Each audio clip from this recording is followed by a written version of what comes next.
이번 주 수요일부터가 재수요일이라고 해서 이제 사순절이 시작이 됩니다. 수요일 날, 목요일 날, 금요일 날, 토요일 날, 주일 날 빼고 또 월, 화, 수, 목, 금, 토 이렇게 카운트해서 모두 40일 동안 이제 사순절을 지키게 되는데요. 우리 교회에서는 전통적으로 이 사순절을 맞이해서 새벽 기도를 드려왔습니다. 우리는 이 재수요일을 피해서 그 다음 주 월요일부터 이제 카운트해서 36일 동안 새벽 기도를 하게 되는데요. 아침마다 여러분들을 이 자리에서 만나고 볼 걸 생각하니까 제 가슴이 두근거리고 그 감격을 주체할 수가 없습니다. 아침마다 하나님 말씀으로 여러분을 만나고 또 함께 기도하면서 하나님의 뜻을 구하고 또 하나님의 그 은혜를 구하는 이 절기에 여러분 다 동참해 주시기를 부탁드립니다. 그래서 오늘은 거룩한 삶의 비결 이런 제목을 가지고 이 사순절 새벽 기도를 앞두고 우리가 어떤 마음을 가져야 될 것인지 두 번에 걸쳐서 이 말씀을 나누도록 하겠습니다. 이 디모데전서 후서 그러면은 약 기원 전이 아니고 기원 후 서기 60년에서 65년 또 길게 잡으면 70년 요 기간 동안에 디모데전서, 디모데후서가 기록이 됐습니다. 이 디모데라고 하는 그 이름이 우리에게 보여주듯이 디모데전서 후서는 이 디모데가 자기의 멘토였던 사도 바울을 통해서 그 멘토링을 받은 두 개의 편지예요. 전편과 후편 두 개의 편지를 말합니다. 이때가 디모데가 약 30살 전후가 되지 않았을까 이렇게 생각해 봅니다. 왜냐하면 성경 말씀 속에 이런 말씀이 있어요. 너는 청년의 정욕을 피하고 주를 깨끗한 마음으로 부르는 자들과 함께 의와 믿음과 사랑과 화평을 쫓으라. 이런 말씀이 있어요. 이 말씀 속에 너는 청년의 때에 정욕을 피하라 이렇게 되어 있습니다. 이 청년의 때 이렇게 나온 걸 보니까 그때가 디모데가 약 30살 전후가 되지 않았을까 이렇게 짐작해 보는 거예요. 디모데가 30살 전후가 됐으니까 그 자신도 이 청년의 정욕에서 자유롭지 못한 그런 환경에 있었다고 하는 것을 우리에게 보여줍니다. 영어 성경에 보니까 youthful lust라고 그랬어요. youthful lust. lust라는 말이 뭐 욕망 또는 욕정 뭐 이렇게 번역할 수 있겠죠. 이 젊었을 때 우리에게 lust가 있습니다. 젊었을 때 우리에게 디자이어가 있어요. 그 디자이어를 잘못 다스리게 되면 우리 인생을 완전히 망치게 되는 거죠. 우리가 조심해야 될 그 youthful lust 가운데 성적인 그런 욕망도 있고 또 명예나 돈이나 출세나 청년들이 여기에 빠지게 되면 그 인생을 망치게 됩니다. 디모데 자신이 그런 환경에 있었는데 다행히도 멘토였던 사도 바울이 이런 문제를 어떻게 하라고 하는 지금 지시를 내리고 있는 것이잖아요. 그래서 이 말씀을 조금 더 얘기 드린다면 청년의 잘못된 정욕을 피하기 위해서 두 가지가 필요한데 하나는 정말 여러분 주변에서 예수님을 깨끗한 마음을 가지고 찾고 믿고 있는 그 친구들과 컴패니언십을 가지라. 그런 친구들과 함께 교제를 나누는 거예요. 그런 친구들과 우정을 나누고 컴패니언십을 갖는 것이 내가 청년의 잘못된 정욕에서 내가 벗어나는 길이다. 또 하나는 내가 청년의 때에 정말 열심히 추구하고자 하는 가치가 있다. 이 가치가 몇 가지가 있는데, 하나는 righteous living, 의로운 삶에 대한 그 생각, 그 다음에 faithfulness, 성실함 또는 정직함, 그 다음에 love, 그리고 peace. 이것이 내가 젊었을 때 열심히 품고 추구해야 될 가치다. 내가 이것을 추구하게 되면은 젊었을 때 잘못된 그 러스트에 빠지지 않고 내 인생을 바르게 살 수 있다. 이렇게 지금 멘토링하고 있는 것을 디모데 후서 2장 22절에서 만나볼 수가 있습니다. 제가 청년들을 많이 이렇게 상대하고 목회하면서 늘 아쉬웠던 부분이 있는데, 내가 청년의 시절에 좋은 멘토를 만났더라면 얼마나 좋았을까. 정말 그랬더라면 지금보다 훨씬 더 훌륭한 목사가 됐을 텐데, 이런 생각을 해볼 때가 있어요. 저는 불행하게도 이 청년의 시절에 좋은 멘토를 만나지 못했습니다.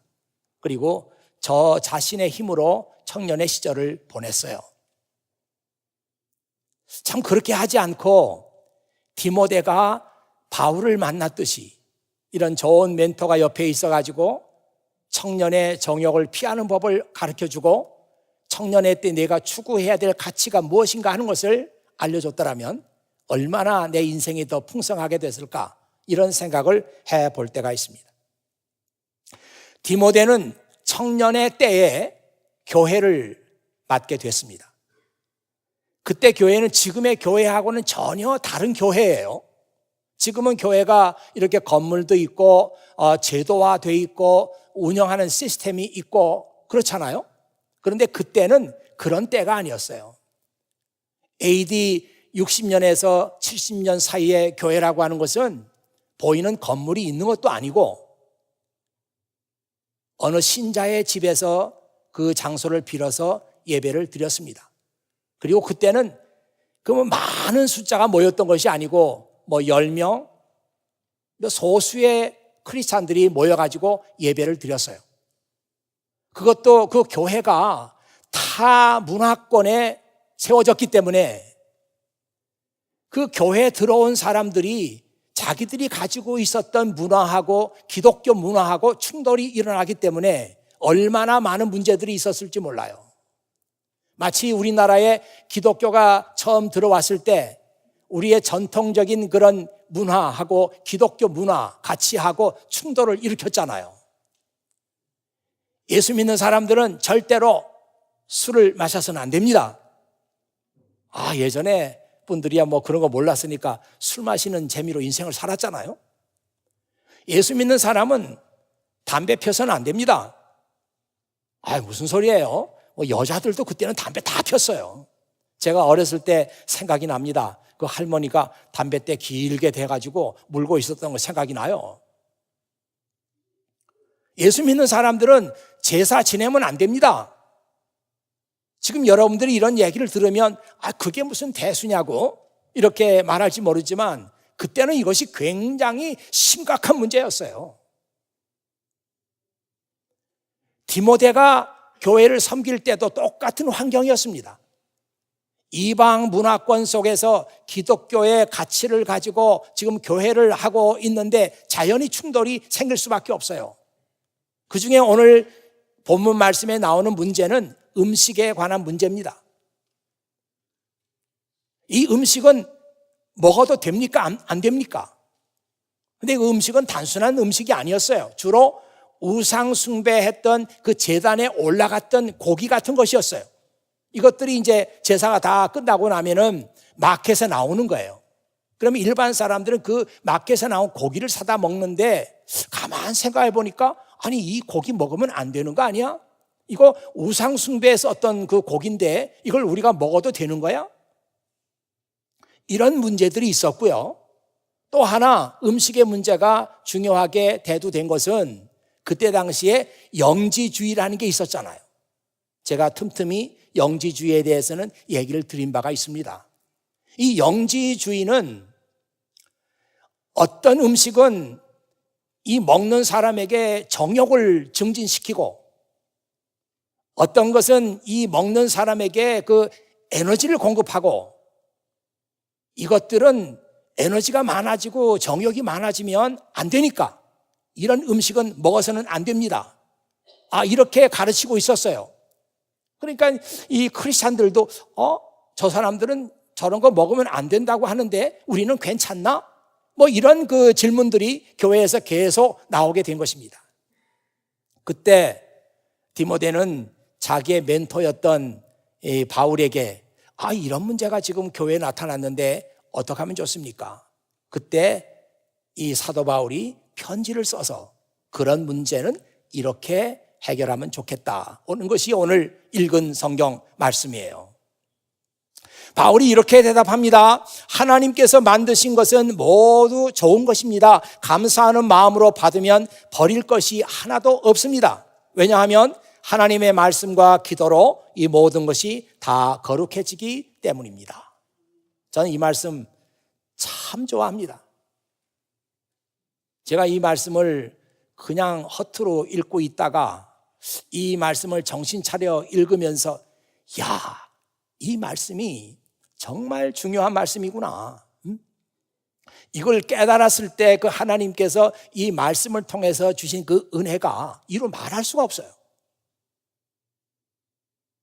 그래서 제가 목회하면서 말씀과 기도라고 하는 말을 여러 군데서 사용을 했습니다. 말씀과 기도로 교회의 영광을 회복하는 케임브리지 한인교회 뭐 그렇게 쓰기도 했었어요. 그만큼 이 말씀은 저에게 큰 영향을 줬던 그런 말씀입니다.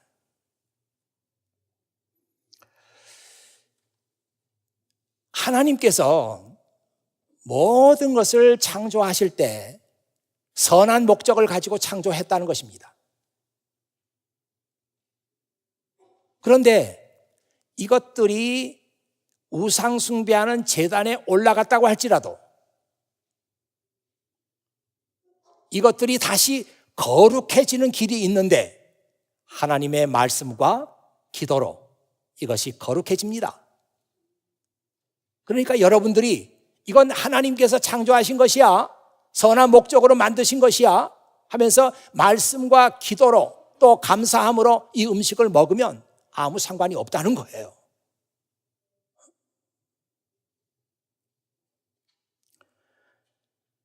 그 영어 성경에는 그 말씀이 이렇게 나와 있습니다. For we know it. For we know it is made acceptable by the word of God and prayer. 왜냐하면 we know it is made acceptable. It is라는 게 이제 음식을 말하는 거잖아요. 왜냐하면 이 음식이 하나님의 말씀과 기도를 통해서 하나님께 acceptable 한 것으로 되기 때문입니다. 이런 의미가 되겠죠. 아니 우상 숭배했던 제물인데요? 무슨 소리야. 하나님께서 그것을 만드실 때 본래 목적이 선한 것이었어. 네가 그걸 알고 감사함으로 그리고 말씀과 기도로 이것을 내가 먹게 되면은 아무 상관이 없어. 이건 다시 하나님께 acceptable 한 것으로 변하는 것이야. 우리가 성경을 읽을 때 두 가지 중요한 문제가 있는데 하나는 적용의 문제예요. 이 말씀을 읽고 나서 내가 어떻게 이 말씀을 적용할까? 이거 어플리케이션이라고 말하죠. 큐티 하시는 분들이 하나님 말씀 읽고 나서 이 말씀해 주신 그 하나님의 메시지를 붙잡고 그리고 이것을 자기 속에 이제 적용하는 그 과정이 이제 큐티에서는 굉장히 중요하잖아요. 저도 막 큐티 열심히 하고 막 그럴 때 이 말씀을 어떻게 적용해야 되지? 막 그게 상당히 고민스럽고 이럴 때가 있었어요. 이게 적용이에요. 근데 어플리케이션 말고 임플리케이션이라는 게 있습니다. 이 임플리케이션이라고 하는 것은 그 imply라고 하는 그 단어에서 나온 거죠. imply라는 말은 어디 포함되어 있다, 어디 암시되어 있다 이런 뜻이에요. 그러니까 직접 그 말씀 속에는 안 나와 있지만 그러나 이 말씀 속에 이런 뜻도 포함되어 있다. 그게 implication이에요. 뭐 적용이라고 해도 되긴 되지만 implication입니다. 그럼 오늘 우리가 읽은 이 디모데전서 4장 4절에서 5절에 있는 이 말씀, 하나님께서 주신 모든 것은 다 선함에 감사함으로 받으면 버릴 것이 없다니. 왜냐하면 모든 것은 다 하나님의 말씀과 기도를 통해서 하나님께서 받으실 만한 것으로 바뀌기 때문입니다. 이 말씀 속에 들어있는 임플리케이션은 뭐예요? 여기서 직접 말하고 있지는 않지만 사실 이런 문제도 얘기하고 있는 것이 임플리케이션입니다. 뭐예요? 음식뿐만이 아니고 사람도 그렇다. 이게 음식에 관한 문제가 아니라 너희의 삶에 대한 문제도 마찬가지다. 그런 임플리케이션을 이 말씀 속에서 얻을 수가 있는 것이에요. 하나님께서 저와 여러분의 생명을 창조하실 때 선한 목적으로 창조하셨어요. 그런데 우리가 그 하나님의 목적을 모르고 다른 것을 위해서 살았어요. 정말 하나님께 영광을 돌리는 삶을 살아야 될 텐데 그렇게 하지 못하고 엉뚱한 것을 위해 살았어요. 아니, 이 사람들이 다시 하나님 앞에 억셉터블한 사람으로 변할 수가 있을까요? 오늘 성경 말씀 보니까 네, 변할 수 있습니다. 왜냐하면 모든 것은 하나님의 말씀과 기도를 통해서 거룩하게 되기 때문에 사람도 마찬가지입니다. 나의 인생도 마찬가지입니다. 잠깐 내가 하나님의 목적과 하나님의 계획을 모르고 엉뚱한 것을 위해 살았지만 다시 내가 하나님 말씀에 집중하고 하나님 말씀 듣고 내가 기도하면서 하나님과 소통하면 내 인생은 하나님께서 받으실 만한 인생으로 변하게 되는 겁니다. 이게 임플리케이션이에요. 제가 언젠가도 얘기 드렸습니다마는 창세기 말씀을 읽으면서 크게 은혜 받은 말씀 하나가 있는데 창세기 18장 19절에 있는 말씀입니다. 이 말씀은 하나님께서 무슨 목적을 가지고 아브라함이라는 사람을 불러냈느냐, 거기에 대한 말씀이에요. 거기 이렇게 되어 있습니다. 나는 아브라함이 자기 자녀들과 자손들을 가르쳐 여호와의 길을 잘 따르게 하기 위해서 그를 선택했다. 그의 자손이 아브라함에게 배운 대로 하면 나 여호와가 아브라함에게 한 모든 약속을 지키겠다. 별 말씀 아닌 것 같은데요. 정말 집중해서 이 말씀을 읽어보면은 야, 하나님께서 아브라함을 선택하신 목적이 여기에 이렇게 분명하게 나와 있구나 한 것을 알게 됩니다. 왜 아브라함을 불러냈느냐? singled him out이라고 그랬어요. I have singled him out. 왜 내가 많은 사람 가운데 그 사람을 지적해가지고 불러냈느냐?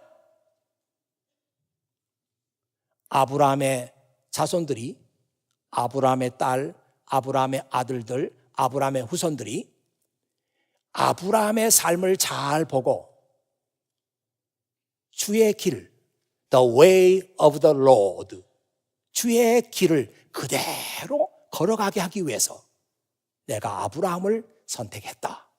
이렇게 나와 있어요. 여러분, 이 말씀 읽으면서 이것이 단순히 아브라함의 한 가정에 관한 얘기가 아니라는 것을 여러분이 알아야 합니다. 하나님은 아브라함을 통해서 한 민족을 이루시는 거예요. 사실 어떻게 보면은 오늘 우리가 크리스찬의 삶을 살고 있는 것도 하나님께서 아브라함을 통해서 그의 백성들을 만드시고자 하는 하나님의 계획 속에서 우리가 크리스찬의 삶을 살고 있다, 이렇게 볼 수 있는 거죠. 하나님의 백성들이 누구예요? The way of the Lord, 주님의 길을 따르는 사람들입니다. 나는 나의 백성들이 아브라함의 모범을 잘 보고 저렇게 하면 주님의 길을 따르는 것이구나. 그렇게 해서 나의 모든 백성들이 다 나의 길을 따르게 하기 위해서 내가 아브라함을 I have singled him out, 내가 그를 불러냈다, 그렇게 말씀하고 있습니다. 우리 예수 믿는 사람이 누구예요? 우리 예수 믿는 사람들은 그냥은 안 되니까 예수를 믿음으로 인해서 주님의 길을 따르는 사람들 아니에요. 그냥은 우리의 인간성이 악하기 때문에, 죄된 우리의 인간성 때문에 그대로는 주님의 길을 따를 수가 없어요. 그러니까 예수를 믿어라.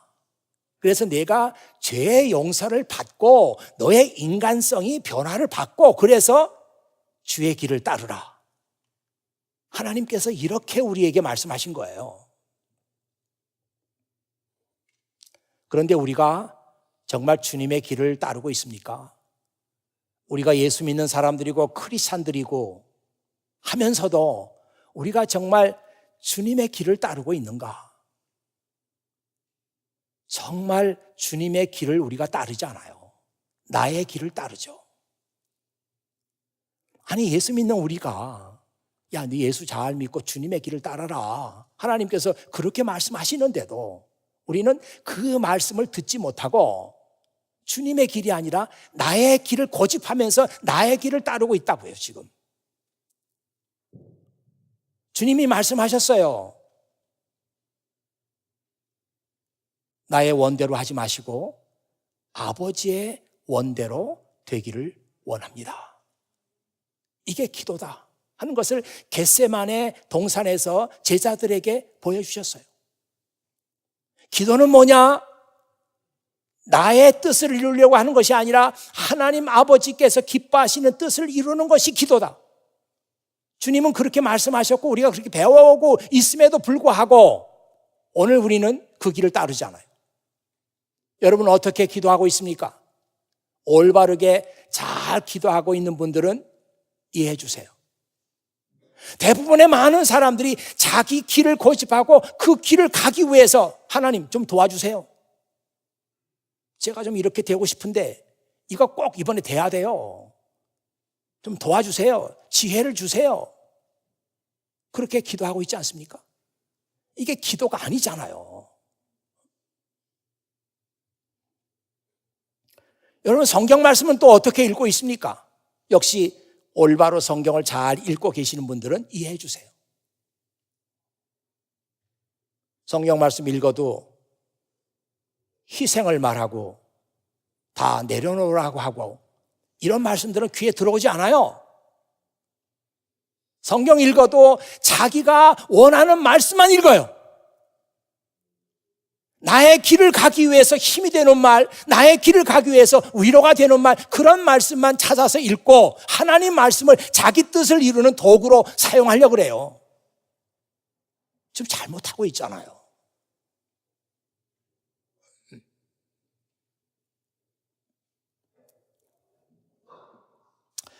이런 우리가, 아니 예수를 믿는 우리도 지금 나의 길을 고집하고 있는데 이런 우리가 어떻게 하나님께 acceptable한 사람이 될 수 있느냐 이거예요.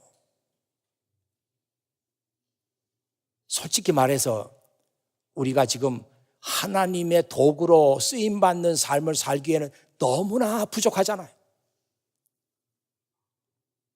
지금 바울이 디모데에게 멘토링하고 있는 문제는 바로 그 문제입니다. 디모데, 너도 마찬가지야. 내가 하나님께 acceptable한 사람이 되기 위해서는 내가 하나님의 말씀과 기도에 집중해야 돼. 너라고 예외가 아니야.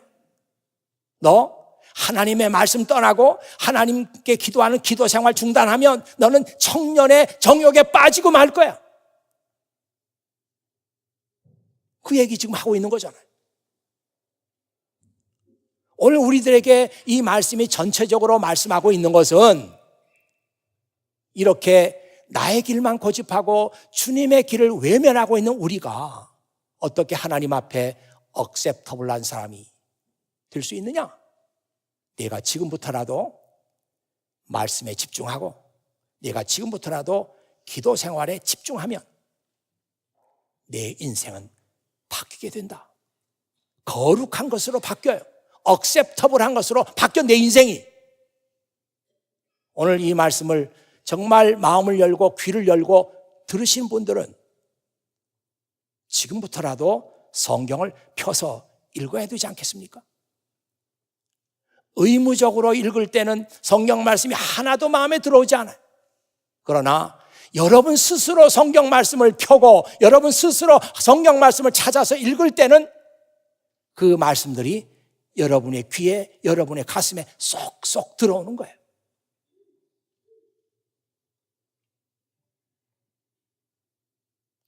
주의 말씀이 어찌 그리 단지요. 꿀보다도 더 답니다. 시편 119편에 나오는 말씀 아니에요? 이렇게 여러분이 스스로 성경을 열고 내가 하나님 말씀을 읽어야 돼. 그래야 내가 하나님 앞에 억셉터블한 사람이 될 수 있어 하면서 성경을 펴서 읽을 때 그 말씀이 그렇게 단 말씀으로 내게 다가오는 거예요. 청년이 무엇으로 그 행실을 깨끗하게 할 수 있습니까? 주의 말씀을 따라 삼갈 것이니이다. By obeying the word of God. 청년이 하나님 말씀에 obeying, 순종함으로써 청년들의 삶이 깨끗하게 변화되는 거예요.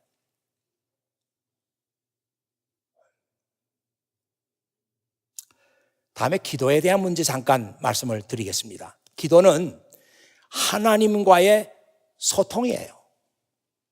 지금 소통이라고 하는 말, 커뮤니케이션이라고 하는 말은 어디서나 다 중요한 의미를 갖는 그런 단어가 됐어요. 부모와 자식 간의 관계에도 소통이 중요하고,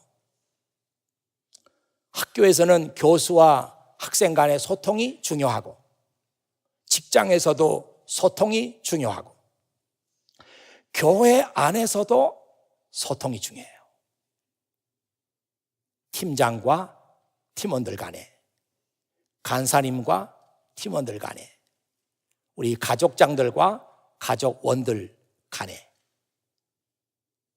목사와 그 교회의 교인들 간에 소통이 중요하다고요. 이게 안 되면 안 되는 시대예요. 어떤 목사님이 저에게 그런 질문을 했어요. 목사님, 그 케임브리지 교회는 청년들이 많이 나간다는데 그 청년들이 많이 모이는 비결이 뭡니까? 이거 질문하기는 쉽지만 대답하기는 그게 어렵잖아요. 그 당시에는 뭐 대충 그냥 어쩌다 보니까 그렇게 된 거죠.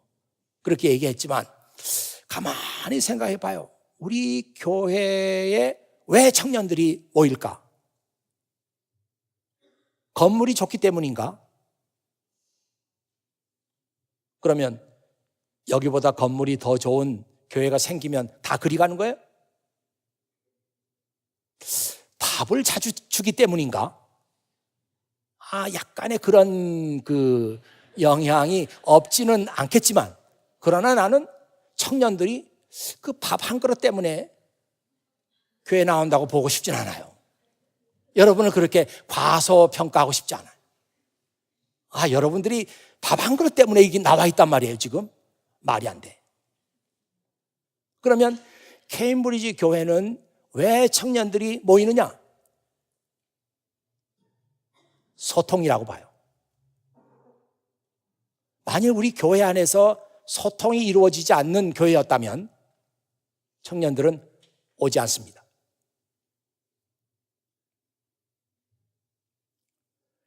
그 교회 가니까 내가 말할 수 있고 들을 수 있고 뭔가 소통의 공간이 그 교회에 있다.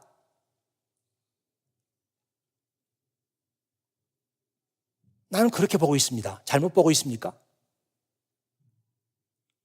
그 교회 가면 좀 속이 터지는 것 같아. 뭔가 소통이 돼.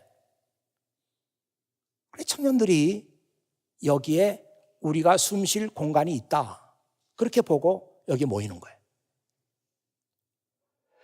그런데 모든 영역에서 우리 교회까지도 소통이 중요한데 왜 하나님과의 소통은 왜 그렇게 모른 척 하는 거예요? 기도는 하나님과 소통하는 것입니다. 그래서 기도를 통해서 우리는 하나님과의 관계를 계속해서 유지해 나가는 거예요. 그런데 왜 다른 데서는 소통이 그렇게 중요하다고 하고 소통이 안 되는 곳에는 가지도 않으면서 왜 하나님과의 소통에 대해서는 그렇게 모른 척 하는 거예요?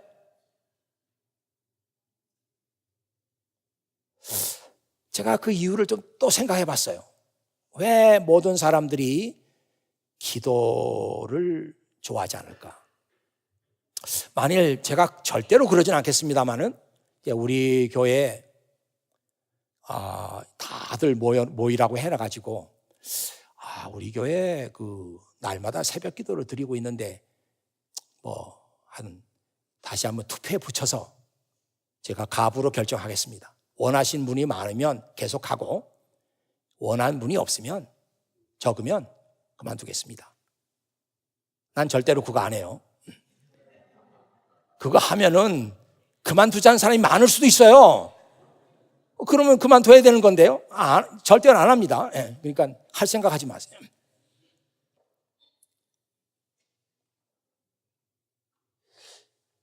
왜 사람들은 기도를 싫어할까?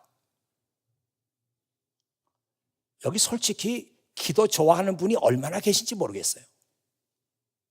좋아하시는 분은 또 이해하고 들으세요.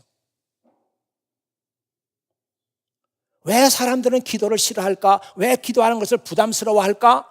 이유가 있다. 모든 소통에는 상대방이 있어요. 친구가 있잖아요. 친구하고 차 한 잔 놓고 2시간도 얘기하고 3시간도 얘기해도 재밌어요. 지루한 줄 몰라요. 야, 오늘 나하고 차 한잔 하자 그러면 얼른 나가요. 좋으니까. 기도는 하나님과의 소통이라고 하는데 왜 기도는 힘들죠? 상대방이 보이지 않아. 상대방이 아무 말이 없어요. 그러니까 기도하면서 2분, 3분 혼자 얘기하는 거예요. 10분, 20분 혼자 얘기하기가 쉽지가 않아요. 많은 사람들이 그런 기도의 수준에 지금 머무르고 있지 않는가? 그걸 뛰어넘어야 되는데 기도는 상대방이 없어요. 상대방이 아무 말도 안 해요.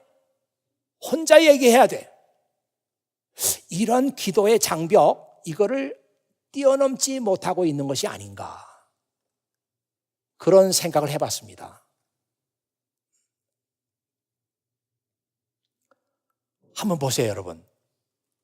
아버지, 내 원대로 하지 마시고 아버지의 원대로 되기를 원합니다. 그 기도가 얼마나 중요한 기도인지 아시죠? 십자가를 지는 그 엄청난 일을 앞에 놓고 지금 예수님께서 그 기도를 하신 거예요. 그리고 나서 와보니까 제자들 자고 있죠. 또 와보니까 자고 있죠. 예수님께서는 계속 그 기도하시는 거예요. 그러다가 마지막에 얘들아 일어나라, 이젠 가자 하면서 기도를 마치고 내려오시는 거잖아요.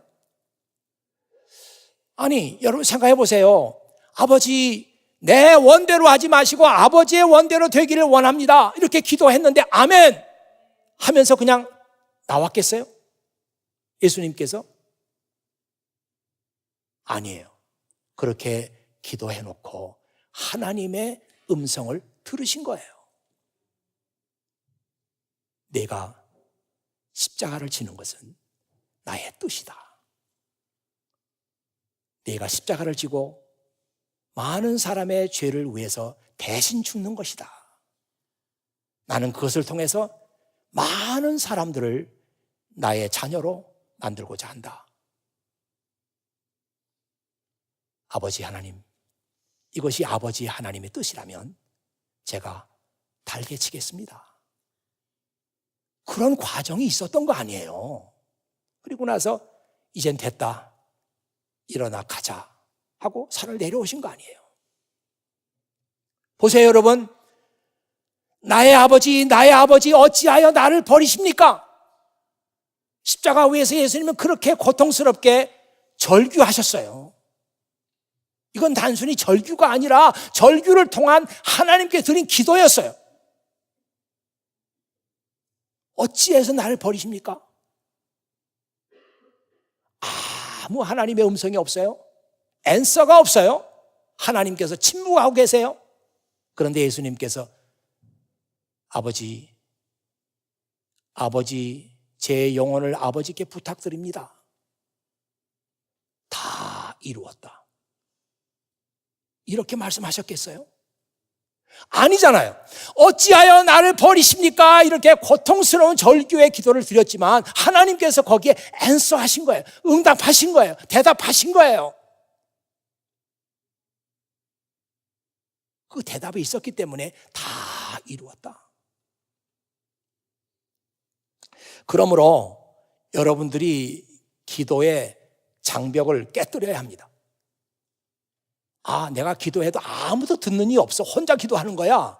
혼자 기도 오래 못하지 하면서 5분을 넘기지 못해. 진짜 하나님께서 안 들으시는 기도라고 하면, 그냥 진짜 하나님께서 혼자 하는 거라면 1시간씩 기도하는 사람들은 좀 이상한 사람들 있잖아요. 이상한 사람들이지. 아니, 듣지도 않는데 혼자 1시간 동안이나 얘기.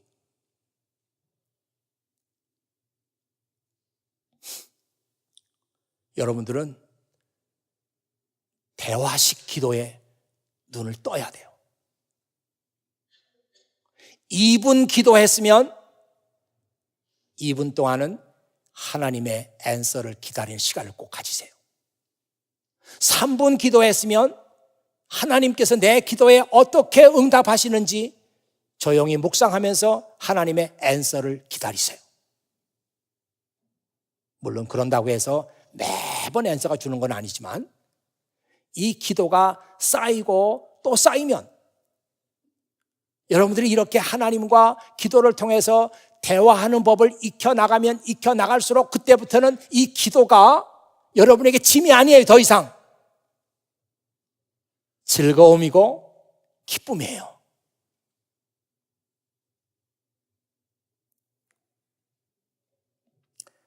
내 기도하는 그 시간, 그때가 가장 즐겁다. 이 세상 근심 걱정에 얽매인 나를 부르사 내 진정 소원 주 앞에 낱낱이 바로 아뢰어 큰 불행 당해 슬플 때 나 위로받게 하시네. 내 기도하는 그 시간, 그때가 가장 즐겁다. 저 광야 같은 세상을 끝없이 방황하면서 위태한 길로 나갈 때 주께서 나를 이끌어 그 보좌 앞에 나아가 큰 은혜 받게 하시네. 이 찬송을 정말 여러분들이 그때부터 부를 수 있게 되는 거예요. 하나님께 왜 기도하는지도 모르고 기도하는 시간이 그렇게 부담스러운데 찬송가 부를 때 내 기도하는 그 시간, 그때가 가장 즐겁다. 즐겁기는요, 가장 힘든 시간이죠.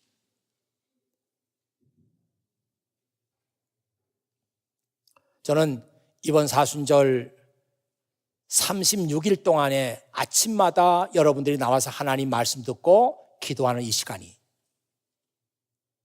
하나님과 대화의 문이 열리고 하나님과의 말문이 터지고 그런 기간이 됐으면 좋겠어요.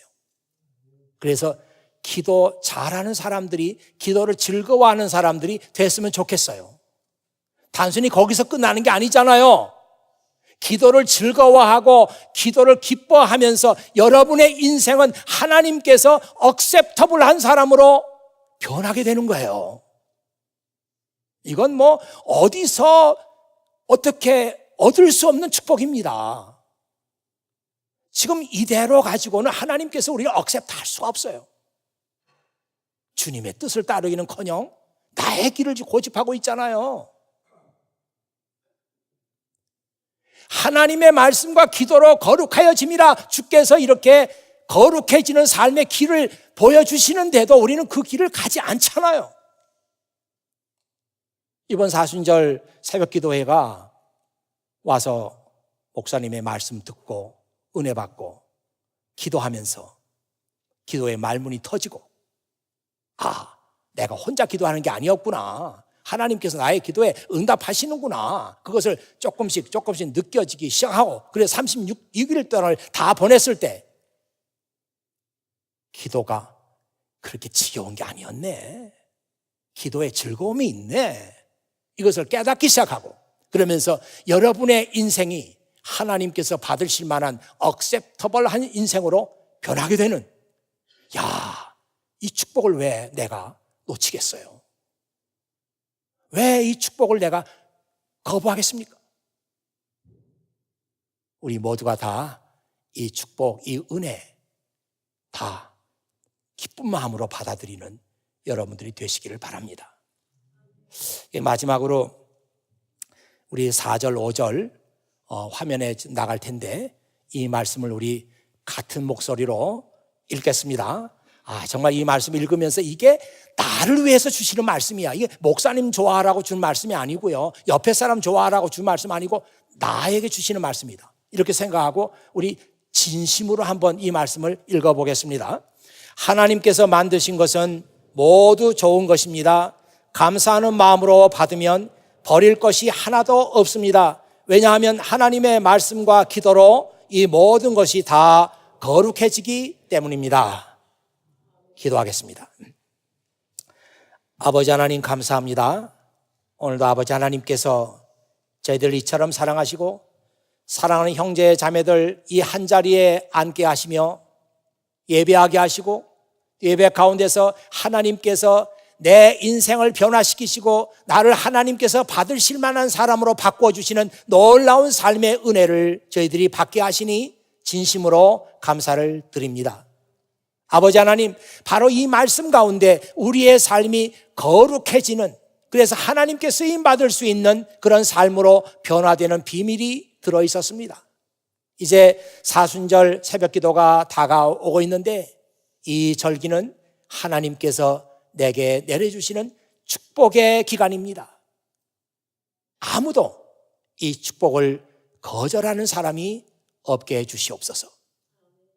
특별히 아버지 하나님, 여기에 머리 숙이며 그의 미래를 하나님 앞에 부탁하는 우리 청년들, 다른 것 없습니다. 하나님 말씀에 눈 뜨고 기도에 눈 떠서 이들이 정말 하나님의 나라를 위해서 쓰임받는 사람들 되게 해주시옵소서. 내가 지금 이 말씀 듣지 않으면 내가 이 공부 다 마치고 보스턴을 떠나게 되고 내가 학위를 받았다고 할지라도 하나님께 쓰임받지 못하고 하나님께 인정받지 못하는 사람이 된다면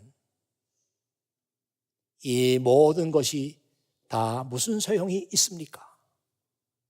내가 다른 것 조금 부족한 것이 있어도 하나님께 억셉터블한 사람으로 될 수 있다면 이것보다 더 큰 은혜는 없습니다. 아버지 하나님, 여기 사랑하는 자녀들이 이 하나님의 은혜와 축복을 거절하는 사람 단 한 사람도 없게 해주시옵소서. 우리 구주 예수 그리스도의 이름으로 기도하옵나이다. 아멘.